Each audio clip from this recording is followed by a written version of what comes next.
rugged coastlines, industrial cities, rural landscapes and historic castles.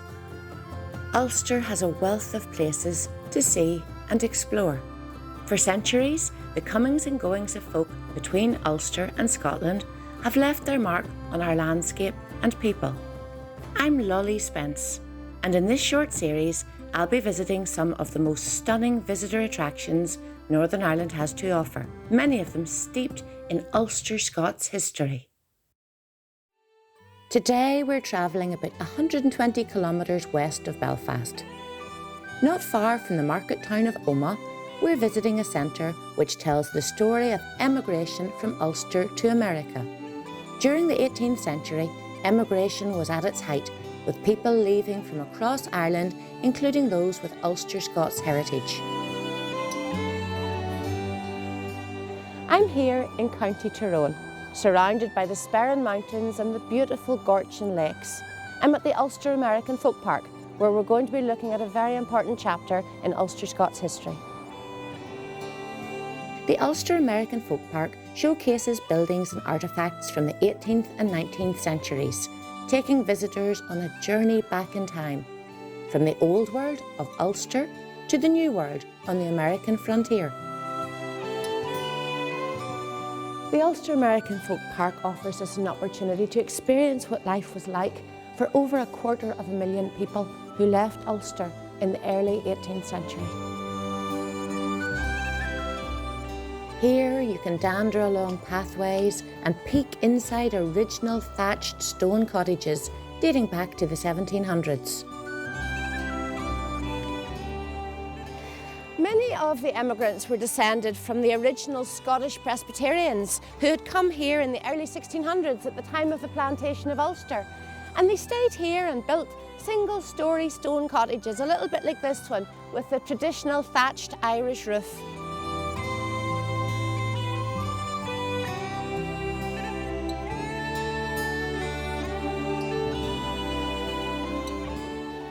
So now we're inside one of the traditional Irish thatched rural cottages that you find at the museum, with all of those features such as the exposed underside of the roof, the old inglenook fireplace with the crook crane, all of the delftware of the family displayed on the dresser, and the settle bed, which during the day was a seat, but by night which you could fold out.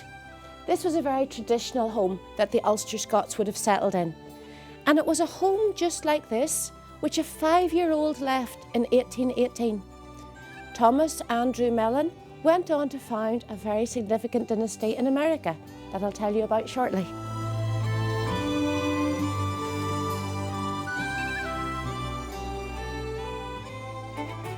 In this section of the folk park, you can stroll down cobbled streets lined with authentic shops and buildings which were typical of Ulster towns in the 19th century. At the end of the main street stands a replica of a ship which would have brought Ulster Scots families to the New World. Now I'm on the dock side. This could be Belfast, Londonderry, Newry, Lough, Portrush. Many families emigrated from these ports, heading to the east coast of America to begin their new life. They would have bought a ticket like this one, which cost £5. Took the average man 3 months to earn this. And they were going to be on this ship for between 6 to 8 weeks.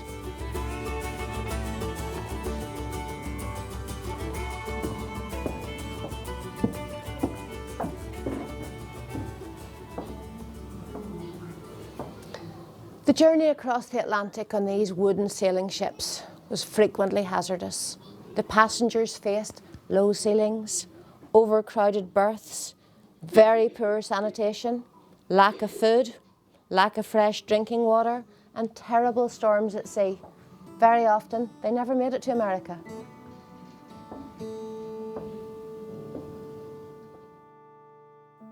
But for those who did, a new world was waiting for them on the other side of the Atlantic.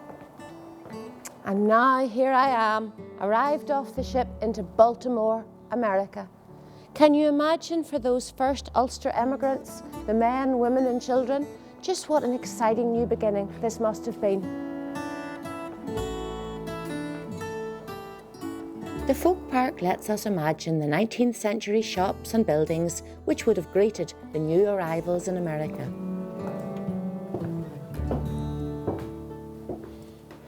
Now, one of the first things that the settlers would have had to do when they arrived in America was get in some provisions. They needed to build their homes. They needed to get something to eat. So they'd have come to a store, something like this general merchant store, and they'd probably been a little bit overwhelmed by some of the weird and wonderful things they saw. New seeds, new farming implements, new foodstuffs. Corn on the cob. This was new.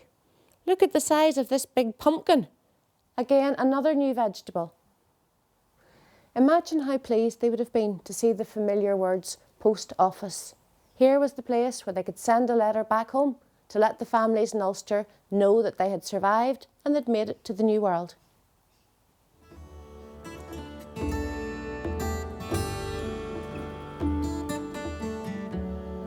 So do you remember I told you a story in the cottage about a wee boy who left here when he was 5 years old in 1818? Well, it's his name you see above this bank. Thomas Mellon went on to become one of the most successful philanthropic industrialists of America, and his family name is well known there to this day. Thomas Mellon made a success of any enterprise he undertook. In 1859, he was elected Judge of the Court of Common Pleas.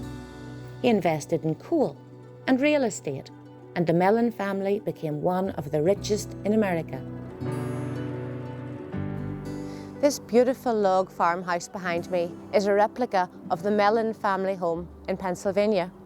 Now, I've told you already that the Mellons made it big in America, but so too did many other families of Ulster-Scots origin. In fact, a quarter of the American presidents are of Ulster-Scots extraction. If you're interested in finding out more about your Ulster-Scots connections, it's well worth coming here, visiting the Mellon Centre for Migration Studies, also at the Ulster American Folk Park.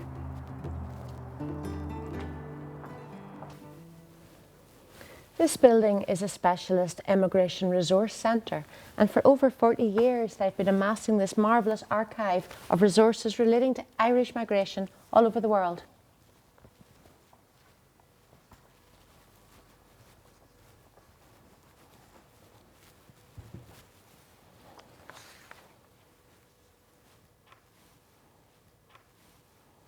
There are a great range of resources online here at the Centre for Migration Studies, and I've come across this very amusing letter from William Young.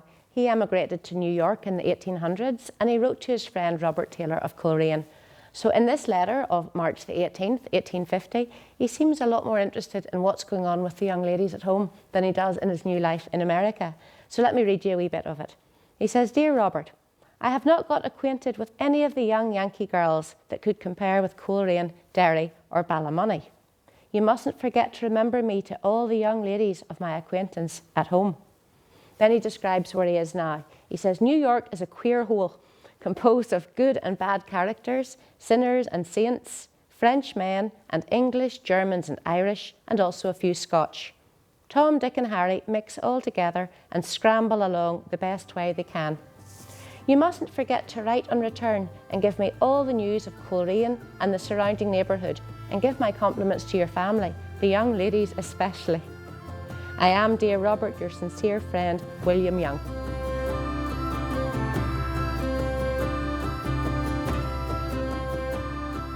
The Mellon Centre for Migration Studies consists of three main elements: the library, a teaching and research programme, and the Irish Immigration Database. I have had such a great day here at the Ulster American Folk Park. Who would have thought there was so much to learn? You really should come yourselves. You never know what clues you'll find to your own Ulster-Scots ancestry.